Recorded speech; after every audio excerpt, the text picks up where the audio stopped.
Bonjour, bonjour, and welcome to your fourth lesson. So today we're going to learn about asking someone their nationality, saying your nationality, and we're doing an introduction to masculine and feminine. We're also going to add up numbers up to 20. So let's get started, and we're starting with asking someone about their nationality. So to say someone's nationality or to ask their nationality, you would say Vous êtes de quelle nationalité? Vous êtes de quelle nationalité? You will recognize vous êtes is the vous form of the verb to be, which we've seen previously. Obviously, if you were addressing the person as tu, you wouldn't say vous êtes, you would say tu es, tu es. But if you're asking someone's nationality, it's very likely that you don't know them very well. So you would tend to use vous. This is why we're going to stick with the vous form of the question. Vous êtes de quelle nationalité? You are of which nationality? Let's repeat it a few times. Vous êtes de quelle nationalité? Vous êtes de quelle nationalité? Vous êtes de quelle nationalité? So let's see what happens when you ask that question. Vous êtes de quelle nationalité? Je suis français. Je suis française. Now, obviously, if the question is you are of which nationality, your answer is going to start with I am. Je suis. So here we have je suis français. Je suis française. French. And remember, we were talking about introducing masculine and feminine.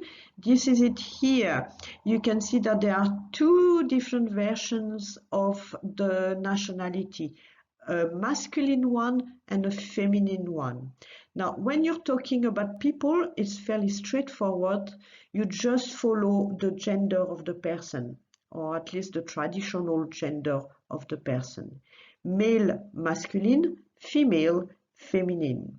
So here we have je suis français, je suis française, français, française, français, française. Vous êtes de quelle nationalité? Vous êtes de quelle nationalité again? Je suis anglais, je suis anglais, anglais, English. Je suis anglais, je suis anglaise, anglais, anglaise, anglais, anglaise, anglais, anglaise. Vous êtes de quelle nationalité? Je suis écossais, écossais masculine, Scottish. Je suis écossaise, écossaise féminine, Scottish as well, obviously. Je suis écossais, je suis écossaise. Now, you should start noticing the pattern here. In the feminine, you add an I, écossaise, and that makes you sound the S that comes just before the I, as if it was a Z. Listen again. Je suis écossais, but je suis écossaise. Écossaise. Je suis écossais, je suis écossaise. Previously we had je suis anglais, je suis anglaise. Je suis français, je suis française. Vous êtes de quelle nationalité? Je suis irlandais, je suis irlandaise, Irish. Irlandais, irlandaise. Irlandais, irlandaise. Irlandais, irlandaise. Vous êtes de quelle nationalité? Je suis gallois, Welsh, gallois. Je suis galloise, je suis gallois, je suis galloise. So same thing here, add an I at the end of the feminine, and that makes you sound the S that comes before it. Je suis gallois, je suis galloise, Welsh. Je suis gallois, je suis galloise. Vous êtes de quelle nationalité? Je suis chinois.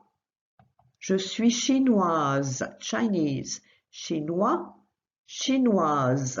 Chinois, chinoise. Chinois, chinoise. Vous êtes de quelle nationalité? Allemand. Allemand is German.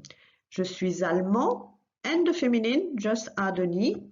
Je suis allemande. So same principle, you add an E and sound the letter that comes before in the feminine. Je suis allemand. Je suis allemande. Je suis allemand. Je suis allemande. You will also notice the first E after the double L.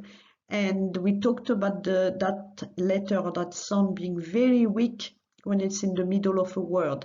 Here you have that same principle again. You don't hear the first E. Je suis allemand, je suis allemande. German, allemand, allemande. Vous êtes de quelle nationalité? Je suis espagnol, je suis espagnol. So you add an E in the feminine, but obviously that's not going to change much in the pronunciation for that one. Je suis espagnol, Spanish. Je suis espagnol, Spanish feminine. Espagnol, espagnol. Espagnol, espagnol. Espagnol, espagnol. Vous êtes de quelle nationalité? Je suis italien, je suis italienne. Now a different pattern emerging here, but the principle is the same, except that instead of just adding an E, it's a double N-E at the end. Italien, italienne. Je suis italien, je suis italienne. Italien, italienne. That's of course Italian. Je suis italien, je suis italienne. Vous êtes de quelle nationalité? Australien, Australian, je suis australien. Australienne, in the feminine, je suis australienne. Australien, australienne. Australien, australienne. Here you've got the same pattern as the previous one emerging. Italien, italienne. Australien, australienne. Vous êtes de quelle nationalité? Je suis canadien, Canadian. Je suis canadienne, canadien, canadienne. Canadien, canadienne. Canadien, canadienne. Vous êtes de quelle nationalité? Je suis américain, American. Je suis américaine. Watch out for that one because the ending is slightly different. You still add an E, but that makes it sound slightly different, a bit on the same line as italien, italienne, américain, américaine. And that's because the three letters together, A, I, and N, which you've got in the masculine, in French make the sound un. But if you add an E at the end, that changes that sound. It's not A-I-N on its own anymore. So that's not pronounced un, that's pronounced N. Again, américain, américaine. Américain, américaine. Now, these patterns in nationalities aren't unusual in English. You kind of have patterns when you talk about nationalities in English as well. In English, nationalities that end in "is", such as Chinese, for example, or "ish", such as Scottish, English. The equivalent in French, by and large, is wa or a. So Chinese, chinois.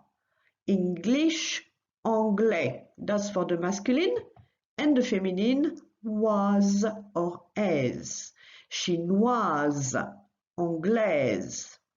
But you've also got endings in "an" in nationalities in English, such as Italian, Australian, Canadian. So when that is the case, in French it's "ien", so Italian, Italien in the masculine. and italienne in the feminine, yin and yen. So that's something that you've got in both English and French. The only difference being that in French, you've got a masculine version and a feminine version for each of them. Your turn. So remember, before you do this activity, you need to make sure you know your nationalities fairly well. So you're going to see an air hostess and she's asking questions about people's nationality. You're going to have to answer her question, but you've got to watch out for pronouns and who is speaking. So what I mean by that is if she's saying, she's talking to two people in front of her and say, what is your nationality? The two people speaking, if both of them are speaking, are likely to say, we are, and then whatever nationality. But if she's saying, if she's looking at someone else and say, oh, what nationality is he? You're going to say, he is. Or what nationality is she? She is. So before we do the activity, let's do a quick revision of the verb to be, the verb être, because you are going to use all parts of that verb when you're doing the exercise that follows. So, être, to be. I am. Je suis. You are. Tu es. He is. Il est. She is. Elle est. We are. Nous sommes. You are. Vous êtes. They are. Ils sont. When it's the masculine version. They are feminine. Elles sont. Je suis. Tu es. Il est. Elle est. Nous sommes. Vous êtes. Ils sont. Elles sont. So if you're ready, let's do this exercise. Vous êtes de quelle nationalité? Je suis français. Vous êtes de quelle nationalité? Nous sommes italiens. Ils sont de quelle nationalité? Ils sont chinois. Il est de quelle nationalité? Il est écossais. Elle est de quelle nationalité? Elle est canadienne. Elles sont de quelle nationalité? Elles sont anglaises. Elle est de quelle nationalité? Elle est espagnole. Elles sont de quelle nationalité? Elles sont américaines. Okay, numbers up to 20. Numbers up to 20. And I should say before we move on that you've got total control over these exercises. When you are asked to say something, you may want to pause it to give you time to think. If the answers are appearing too quickly, you've got all the controls here. You can pause it until you come up with the answer and then check what you've got. So numbers up to 20. Let's get started. So we're going to do a quick revision first. 1.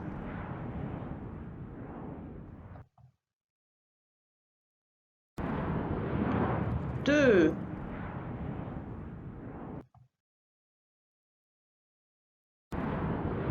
3. 4.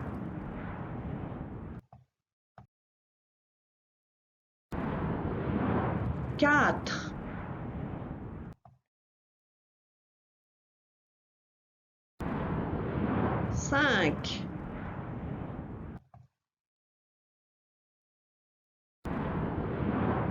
6.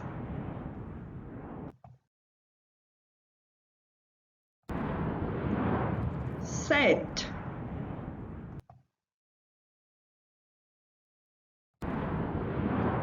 8,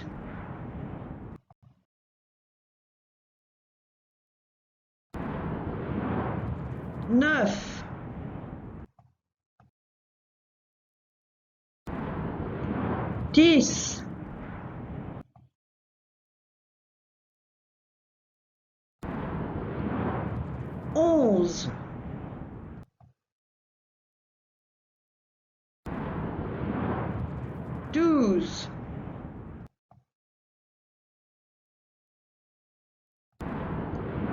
10, 11,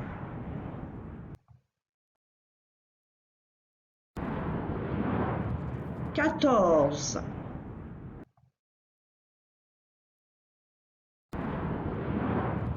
15.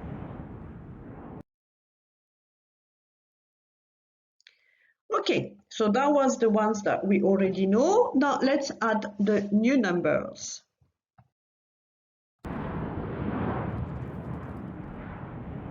16, 16, 16. Let's repeat it a few times. 16, 16, 16.